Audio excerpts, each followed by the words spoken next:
അന്ത്യനാളാകുമ്പോൾ എൻ്റെ അരികത്ത് വന്നിരിക്കാൻ ഭാഗ്യമുള്ള ആളുകൾ. ഇത് വല്ലാത്തൊരു ഹദീസാണ് കേട്ടോ. പുണ്യനിബിധങ്ങൾ ചേർത്ത് പിടിക്കുന്നത് ആരെയാണ് എന്ന് ശ്രദ്ധിച്ചു മനസ്സിലാക്കുക.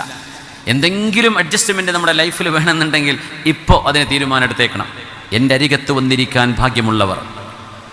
ഇന്ന അഹബ്ബക്കും ഇലയ്യ, ഞാൻ ഏറ്റവും നിങ്ങളിൽ സ്നേഹിക്കുന്നവൻ, ഞാൻ നിങ്ങളിൽ ആരെയാണ് ഏറ്റവും ഞാൻ ഇഷ്ടപ്പെടുന്നതെന്ന് പറഞ്ഞു തരട്ടെ.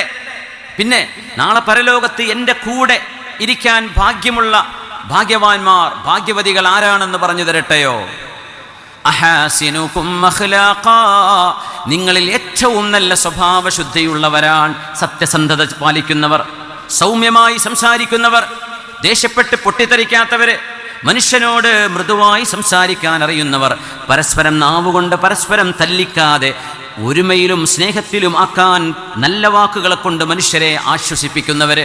അഹാസിനുകും അഖ്ലാഖാ അൽ മൗതൂന അക്നാഫ, അവരുടെ തോളിലൂടെ ആളുകൾ ചവിട്ടിക്കിടക്കും. പാവങ്ങളാ, എല്ലാവരും മീക്കിട്ട് കയറും, എല്ലാവരും തെറി പറയും, എല്ലാവരും കമൻ്റ് ഇട്ട് പോകും, പറയുന്നൊന്നും മറുപടി പറയൂല. അതാണ് ഒരു മനുഷ്യൻ്റെ നന്മ എന്ന് പറയുന്നത്. മൗതൂന അക്നാഫ, തോളിൽ ചവിട്ടി കയറിപ്പോകുന്ന ആളുകൾ.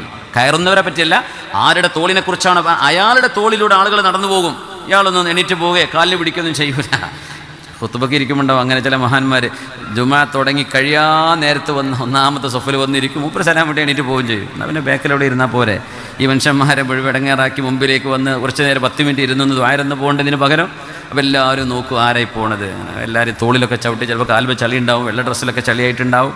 അപ്പോൾ ഈ തോളിലൂടെ ചവിട്ടിപ്പോവെന്ന് പറഞ്ഞാൽ ജുമുഅൻ്റെ ആദാബുകളിൽ പറഞ്ഞാൽ അതാരും ചെയ്യരുത്. ഒരു സ്പേസ് ഉണ്ടോ മെല്ലെ പോയി കയറിയിരിക്കാം എന്നല്ലാണ്ട് വെറുതെ കയറി വന്ന് അവിടെ സ്പേസ് ഉണ്ടാക്കരുത്. ഉള്ള സ്പേസ് ഫില്ല് ചെയ്യാമെന്നാണ് പറഞ്ഞത്. നിസ്കരിക്കാൻ നിൽക്കുമ്പോൾ ഗ്യാപ്പ് ഉണ്ടെങ്കിൽ കയറി നിൽക്കുക. ഒരാൾ ഖുത്ബ ശ്രദ്ധിച്ചുകൊണ്ടിരിക്കുമ്പോൾ ഡിസ്റ്റർബ് ചെയ്യരുതെന്നാണ്.